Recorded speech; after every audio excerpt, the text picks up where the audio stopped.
Well, hey there team, and welcome back to the channel, and welcome back to some more Hardspace Shipbreaker, specifically our hardcore one life run permadeath thing. Now you can see the layout's a little bit different. They have actually formally implemented the patch that we've been talking about. I didn't realize it hadn't actually been put in place.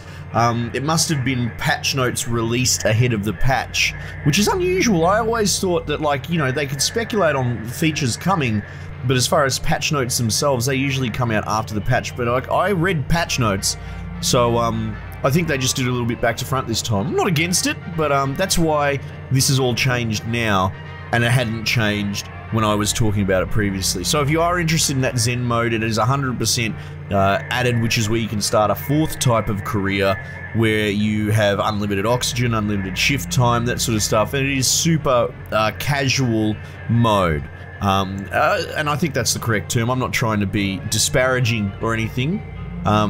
It's just, it is that other end of the scale where it is much more of a Zen garden than an actual sort of high-stress pants-shitting simulator, which is how I play this game. Kind of cool that it can actually handle both food groups, which is nice. So as you can see, we've got a few work orders to do. We've got a lot of furniture to pull out, and I guess we can check our sort of certification. Well, okay, well this is interesting. How is that really different? Oh, you know what? Because we can see, it gives us a chance to have a look at the future. Okay, that's fine. Comms and data looks all the same. Equipment, yeah, I guess this is all the same. Let's repair that anyway. And 74 LT is not going to do me a whole lot of anything. So I guess we start a fresh shift. We're onto a new ship.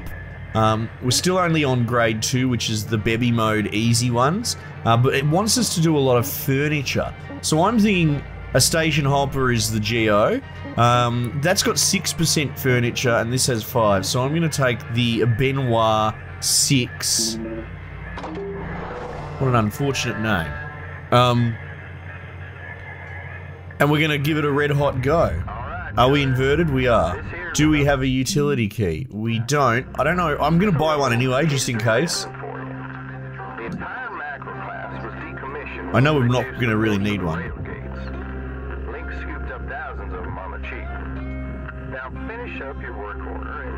Jeez, even my brakes suck. Yeah. The whole buffalo. That mountain of debt you're carrying on your back. That's how it's done. Your blood pressure levels dropping.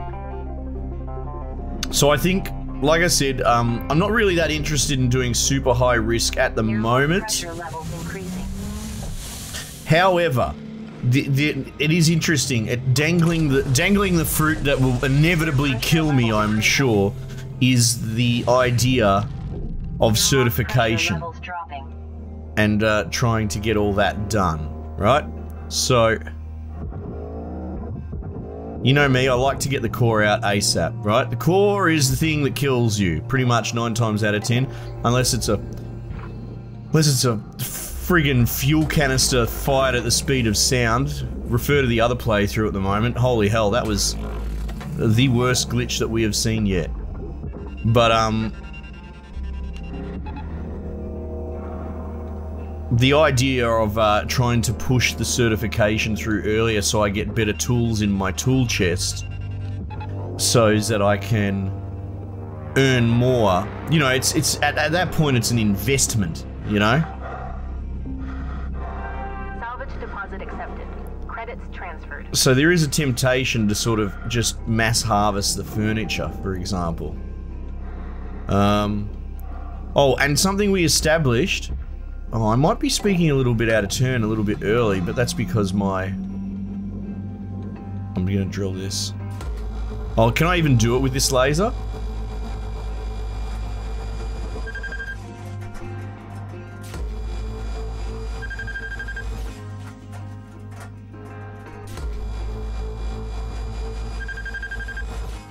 Oh my god, what a job. Alright, it's too much effort to try and get the heat into that. Essentially, I've recorded a full strip down. It's like 5 episodes or something like that on the other playthrough, and that's probably still coming out as we speak. Of a gecko. And my main takeaway, I managed to salvage like all the aluminium in the entire ship. You know, tons and tons and tons, and all said it wasn't worth $1 million, right? Which makes you go, huh?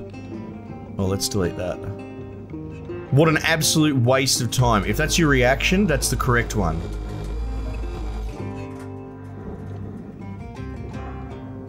So, my sort of takeaway now is, oh, that's right, this doesn't have catches on it. If something says it goes to the furnace on it, straight up, there is the value on that individual item is just non-existent. That's that's my thought. Don't ever salvage aluminium. Don't care about it.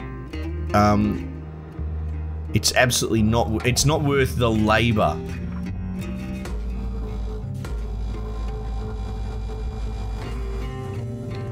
In fact, in all truthfulness, if we're getting docked $500,000, I literally, if you consider that to be my labor, like my daily wage, or you know, the cost from the company to employ me is in a way is like the $500,000 in debt.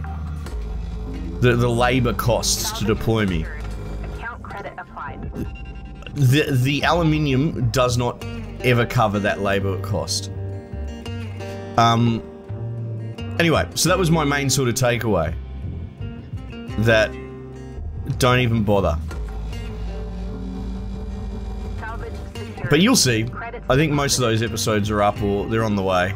You know how I upload every bloody 15 minutes. So I wouldn't worry too much, you'll see. But the other thing as well, there will be certifications to harvest metal.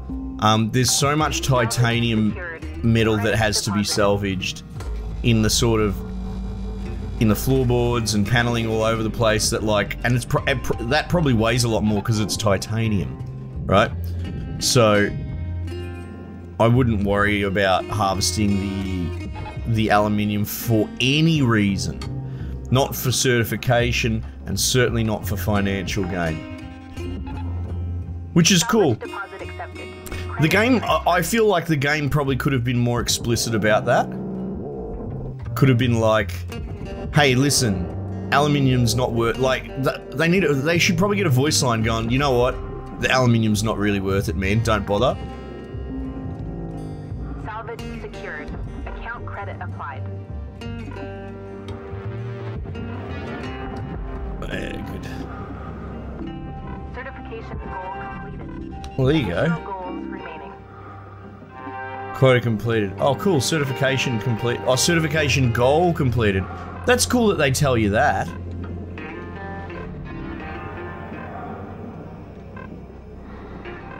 Now, interestingly, I don't really know how strong my tethers are. Oh, I worry about sparking up that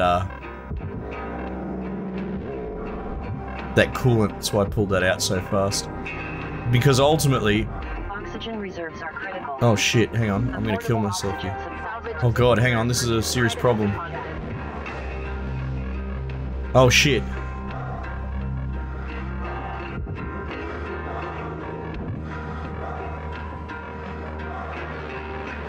Oh shit!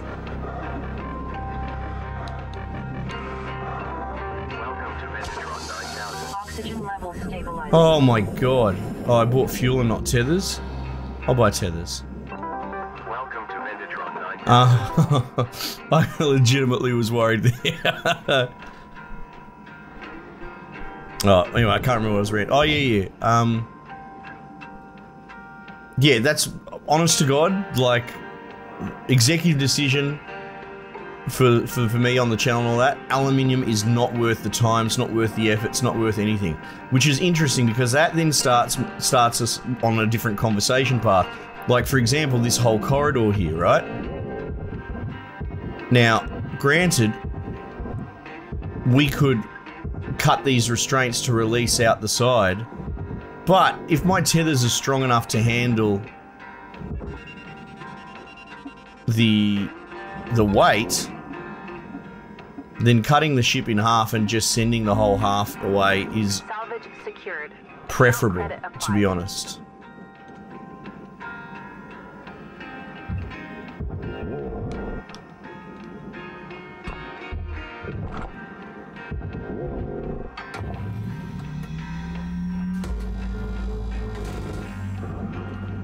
Yeah, see, that titanium counts as metal. So the floor is where you get your metal quotas.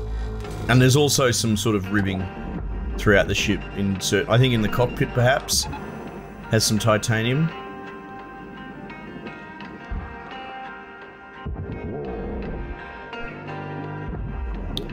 But yeah, but you'll see that come along in the next couple of episodes. But it boggled my mind. The sheer weight. I mean, aluminium's lightweight. That's like, in case that's not clear to some people, it's very lightweight. So you can understand the entire sort of like volume, the actual area that is taken up by heavy weight of aluminium is significant. Oh yay! So I ended up bloody harvesting essentially all the aluminium of the largest ship in the game, and it was garbage. Anyway, I don't mean to harp on the point, but again, like I said, it's I wish it had been a little bit more clear from the get-go that anything that's supposed to go in the furnace is absolutely not worth your time ever. Also, I noticed the guys commenting about the health bar up the top. I appreciate the help. I still don't know what the little markers are in it. I hope it comes through on the video, but like, there's a red marker and a green marker, sort of almost at 1/4.5.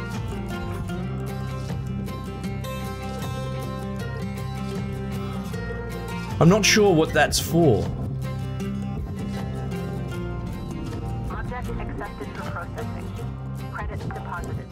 Like, yeah, that would be interesting. I get that the bar is representative of total value of the ship. I agree.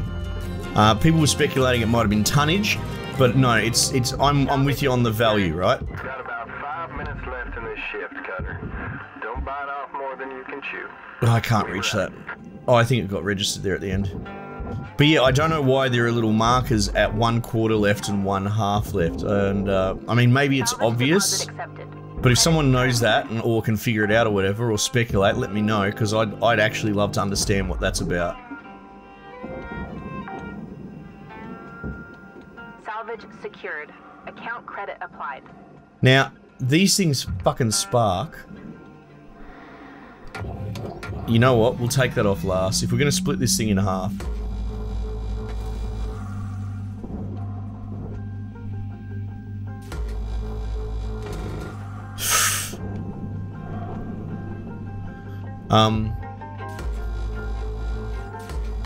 Yeah, I actually can't think. Like, maybe it was like a predicted profit loss sort of line, but that can't be right because we've already turned a profit.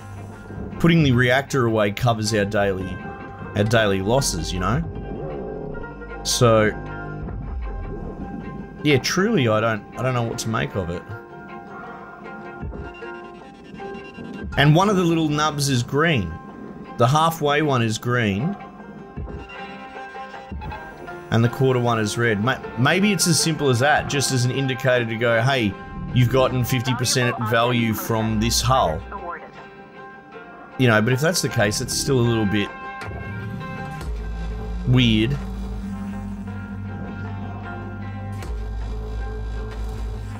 Maybe that is what it is.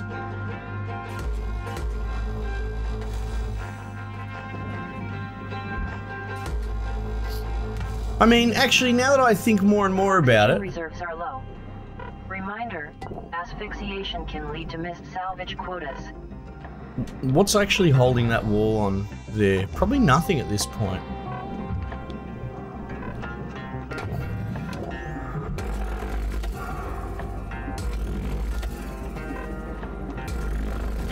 Yeah, it could be used as a, I'm going to do X shifts to get X value out of this.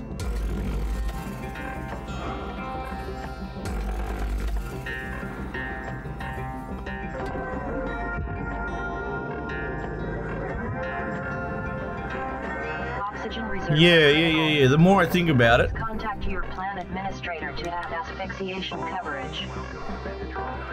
The more that seems plausible to me. Alright, now we just cut all that aluminium in half, and we cut the cockpit off, so... Can my tethers pull that sort of weight?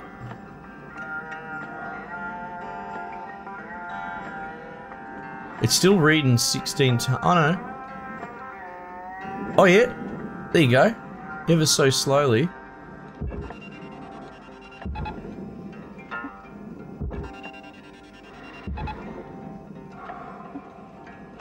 Oh no, you're still attached somewhere. Disconnected, disconnected. Ah. And away we go. Yeah, this is the way to do it, for sure.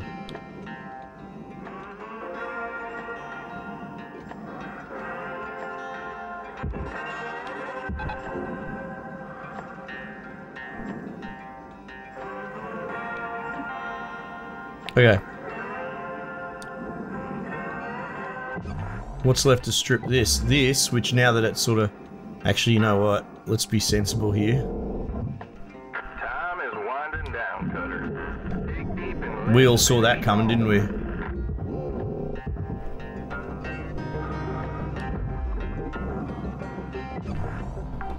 I don't have the other scanner yet. That's right. We got the power cell, didn't we? I'm just gonna do a Soldiers 5. Just quickly mark one eyeball this area. Yeah. Caution, tether supplies are low. Yeah, we're not going to be able to get this done in one whole shift, so... But I believe tethers remain sort of... Basically sort of extant between shifts. Warning, no tethers remaining. So that should be good.